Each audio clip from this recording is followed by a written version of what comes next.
이번에 트럼프가 마이애미에서 비트코인은 매우 강력하다 이렇게 선언한 직후에 미국 월가의 고래들은 과연 뭘 했을까요?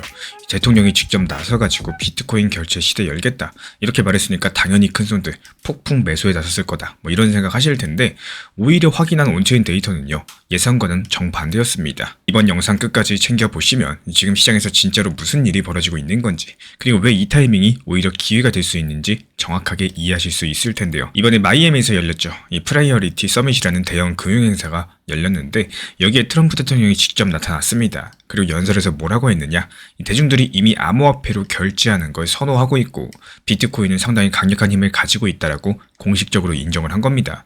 여기까지만 보면 엄청난 호재인데요. 근데 사람들이 놓치고 있는 게 한 가지 있습니다. 먼저 이번엔 트럼프가 이 발언을 할 수 있었던 배경에서는 이미 법적으로 깔아놓은 판이 있습니다. 바로 지니어스법인데요. 영어로 지니어스 액트라고 하는데, 이 법이 지난 작년 7월 당시에 트럼프가 직접 사명까지 해서 발효된 미국 최초의 스테이블코인 연방규제법입니다. 쉽게 말씀을 드리자면은 이 스테이블코인이라는 건 1달러짜리 디지털 화폐거든요. 이걸 발행하는 회사들한테 너네가 코인을 100개 만들었을 때 미 국채나 현금으로 진짜 100달러치를 반드시 가지고 있어야 된다는 이런 것들을 법으로 정한 겁니다. 그리고 매달 그걸 투명하게 공개하도록 의무화시켰는데요. 그러니까 이게 단순하게 비트코인 좋아요 수준의 얘기가 아니라요. 암호화폐가 미국 달러 시스템 안에서 합법적으로 결제 수단이 될 수 있는 법적인 기반을 깔아놓게 된 겁니다. 실제로 체이널리시스 데이터를 살펴보면은 스테이블코인 시장 시가총액이 이미 2천억 달러를 돌파했어요. 그러면 이렇게 좋은 소식이 터졌으니까 시장이 당연히 상승했겠죠. 여기서부터가 소름 돋는 부분입니다. 트럼프가 연설 직후에 비트코인 현물 ETF에서 하루 만에 2억 2,500만 달러가 빠져나갔는데, 전날에도 바로 1억 7,100만 달러가 유출되다 보니까 이틀 동안 거의 4억 달러에 가까운 돈이 증발을 한 겁니다. 그 전에 4주 동안 22억 달러가 꾸준히 들어오면서 좋은 흐름을 만들고 있었는데요. 그게 단 이틀 만에 완전히 깨져버린 겁니다. 근데 여기서 더 충격적인 내용은 따로 있습니다. 이 하이퍼 리퀴드라는 거래소에서 잡힌 온체인 데이터를 보면요, 지난 사토시 시대부터 활동해온 것으로 추정되는 거대 고래 한 명이 트럼프 연설 30시간 전부터 무려 11억 달러 규모의 비트코인과 이더리움 공매도 포지션을 깔아놨다는 사실인데요. 이 공매도라는 거는 가격이 떨어지면 돈을 버는 구조인데, 실제로 시장이 폭락했을 때 이 고래가 하루 만에 1억 5천만 달러에서 2억 달러 사이의 수익을 가져갔습니다. 여기서 한 가지 의문이 생기죠. 대통령이 이렇게 좋은 얘기를 하는데 왜 큰손들은 오히려 하락에 베팅하고 있을까요? 바로 같은 시기에 터진 이란과의 전쟁 위협 고조 때문입니다. 이 기관들 입장에서는 아무리 비트코인 정책이 좋다라고 할지라도 이 전쟁 터지고 인플레이션 다시 올 수 있다? 그럼 금리 인상까지도 하게 되는 건데 일단 돈을 빼고 봤다라는 겁니다. 그럼 이런 상황들을 어떻게 해석을 해야 될까요? 이 트럼프 정책이 실패한 거 아니냐? 아니면 비트코인 펀더멘털이 무너진 거 아니냐, 이렇게도 볼 수가 있겠지만, 가장 강력한 이 반대 해석을 보자면 현물 ETF에서 돈이 빠져나가고 또 고래가 11억 달러치 공매도를 쳤으니까 이 내부자들도 비트코인을 안 믿는 거 아니냐, 뭐 이런 시각이 나올 수도 있겠죠. 근데 이 해석만으로는 설명이 안 되는 부분이 있습니다. 왜냐하면 트럼프가 연설하는 바로 그 시점에 미국 정부 기관들 오히려 암호화폐 쪽으로 판을 더 세게 밀어붙이고 있었거든요. 이 트럼프 연설 하루 전에 무슨 일이 있었냐? 미국 연방거래위원회, 줄여서 FTC라고 하죠. 여기 위원장인 앤드류 퍼거슨이 비자, 마스터카드, 페이팔, 스트라이프까지도 이 네 곳의 CEO들한테 직접적인 경고 서한을 보냈습니다. 합법적으로 운영되는 기업의 금융 서비스 접근을 정치적인 이유로 차단하는 행위, 이른바 디뱅킹을 즉각 중단하라. 안 그러면은 강력하게 조사해서 제재하겠다, 이런 내용들입니다. 이게 왜 중요하냐? 그동안 비자나 마스터카드 같은 결제 대기업들이 뭘 해왔냐면요, 합법적으로 운영되는 암호화폐 거래소나 블록체인 스타트업들의 결제망 연결을 자기들 마음대로 끊어버렸습니다. 자금 세탁 방지네, 리스크 관리네, 이런저런 핑계를 대면서요. 근데 이제 FTC가 그걸 못하게 막았다는 거고, 이 뒤에는 지난 작년 당시 8월에 트럼프가 서명한 디뱅킹 방지 행정명령이 깔려 있습니다. 즉 결제 대기업들이 암호화폐 기업들을 더 이상 배척하지 못하도록 법적으로 족쇄를 채운 건데요. 그리고 이 FTC 서한에 대해서는 해석이 갈리는 부분이 있습니다. 일각에서 이게 순수하게 암호화폐 생태계를 위한 조치가 아니라요, 이 과거에 바이든 정부 시절에 보수 진영 인사들이 은행에서 당했던 거래 차단에 대한 이 보복성 조치일 수 있다는 비판도 있어요. 이런 부분들이 확인이 충분하지 않다 보니까 단정은 하지 않겠습니다.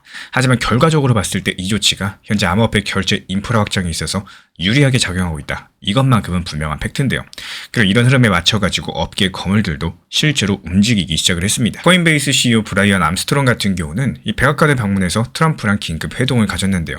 왜 급하게 갔냐? 이 지금 의회에서 클래리티법이라는 암호화폐 시장 구조 법안이 논의 중에 있는데, 이 초안에 전통 은행들의 로비로 들어간 독소 조항이 하나 있습니다. 암호화폐 거래소라거나 이 스테이블코인 발행사가 고객한테 이자나 보상을 주는 걸 전면 금지하는 내용인데요. 코인베이스 시장에서 봤을 때는 스테이블 코인 관련된 수익이 전체 매출의 약 20%를 차지하다 보니까 사활이 걸린 문제예요. 암스트롱이 직접 가서 경쟁을 금지하고 또 미국인에게 해를 끼치는 이 나쁜 법안은 없는 것만 못하다, 이렇게 강력하게 반발을 한 이유가 바로 여기에 있습니다. 그러면 결제 시장의 대기업들은 어떻게 반응을 했을까요? 이 부분이 진짜 핵심입니다. 일론 머스크가 4월달에 엑스머니라는 결제 서비스의 초기 버전을 출시한다고 밝혔는데요. 여기서 놀라운 건요, 이 기존 금융 시스템에 배척할 것 같았던 머스크가 첫 번째 공식 파트너로 세계 최대 카드사인 비자를 선택했다는 겁니다. 그리고 경쟁사인 마스터카드는 1.8억 달러, 우리 돈으로 약 2조 원을 투입해서 스테이블 코인 인프라 스타트업 BVNK를 인수하기로 합의했습니다. 예전에 암호화폐 업계는 이 비자나 마스터카드 같은 중간 수수료 업체를 없애겠다는 것들을 비전으로 내세웠었는데 오히려 현실은 정반대로 하고 있어요. 이 거대 결제 기업들이 오히려 블록체인 기술을 자기 시스템 안으로 빨아들이고 있다는 거고요. 스테이블 코인 정산의 효율성은 가져가시되 또 자기들의 결제 네트워크 안에서 운영되도록 만든다라는 거죠. 지금 시장은 이란과 관련된 미국-이란 중동전쟁 위기로 인해 가지고 단기적으로 패닉에 빠져 있는 게 맞겠습니다. ETF에서 돈이 빠져나가고 고래들이 공매도로 수익을 챙기고 있는 상황이죠. 근데 또 그 와중에서도 백악관의 규제 철폐 의지가 전혀 흔들리지 않았고 지니어스법이 그대로 작동하고 있고요. FTC는 결제 대기업들의 목줄을 조이고 있고요. 비자랑 마스터카드는 실제로 블록체인 인프라를 흡수하고 있습니다.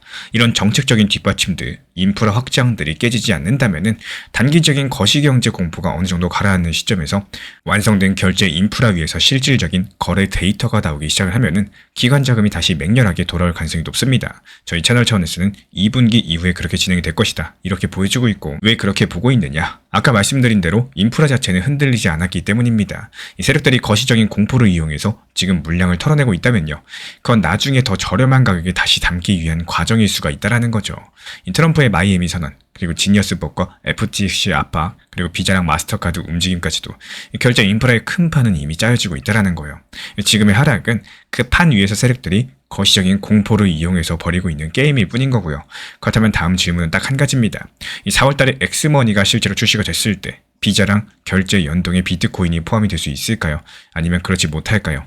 이 정답은 이 순간 시장의 방향성이 결정이 될 수밖에 없겠습니다. 다음 영상에서 다루어 보도록 할게요. 이 시장 상황이 좋지가 않고 또 계속 하락하고 불안하다는 이유만으로 계속 탓하시기보다는요, 조금만 시선을 바꿔서 내 결과를 만들지 못하는 이런 매매를 하고 있는 건 아닌지 한 번쯤 점검해 보는 게 중요하다라는 말씀을 드리고 싶습니다.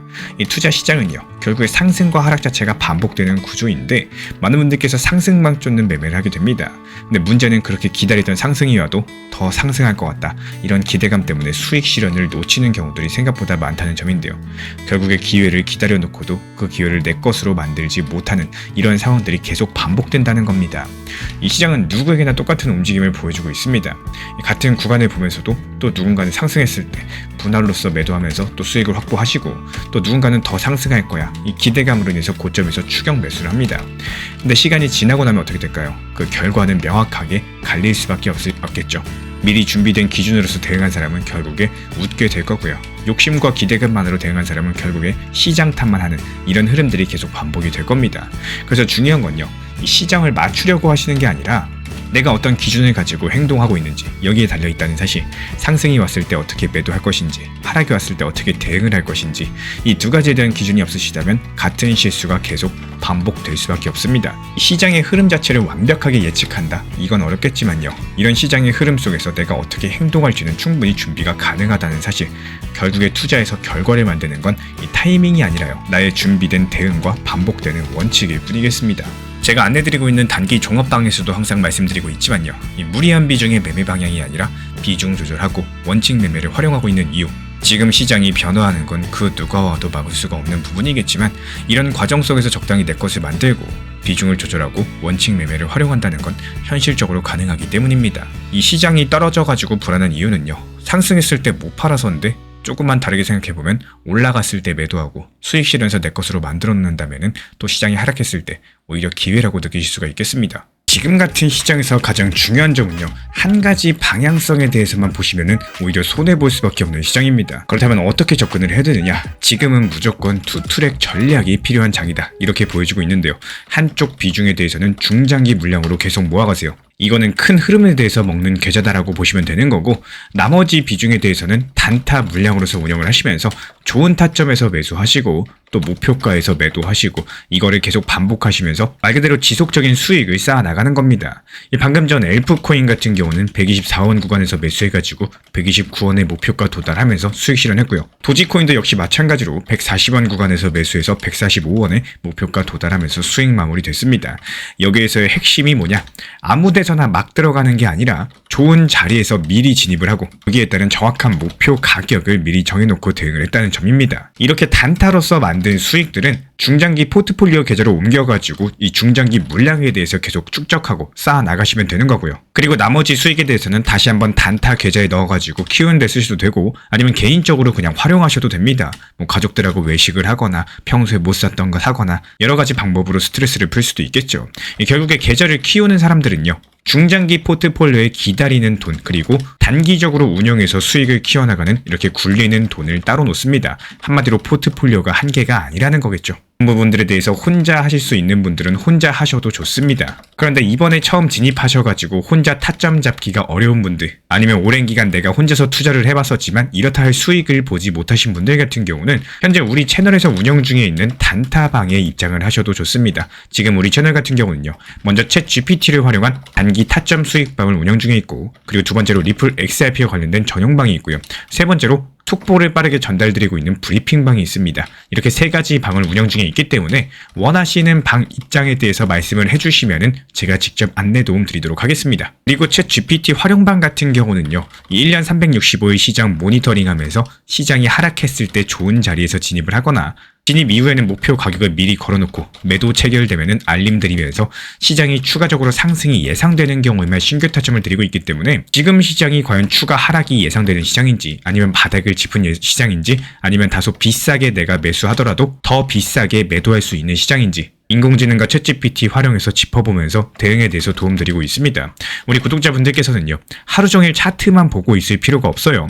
원칙대로만 편하게 그냥 대응하시면 되는 거기 때문에 이런 부분들에 대해서 우리와 함께 하고 싶으신 분들만 댓글창 링크 통해서 신청해 주시면 되고요. 다른 거 바라지 않습니다. 구독과 좋아요만 눌러주시고 영상 보시면서 따라와 주시기 바랍니다. 지난 폭락장에서 XRP 1830원 그리고 1900원서 이렇게 두 차례 분할 매수 들어갔던 물량들, 이번에 2200원 단기 매도하면서 깔끔하게 나왔죠. 추가적인 매수 매도 타점 속보로서 받아보고 싶으신 분들께서는 현재 보이는 번호로 연락 주시거나 댓글창 링크 통해서 신청 주시면 확인되는 대로 입장 드리겠습니다. 제가 안내해드리고 있는 코인 신사 채널 멤버십 전용방에 대해서 짧게 설명드려 보도록 하겠습니다.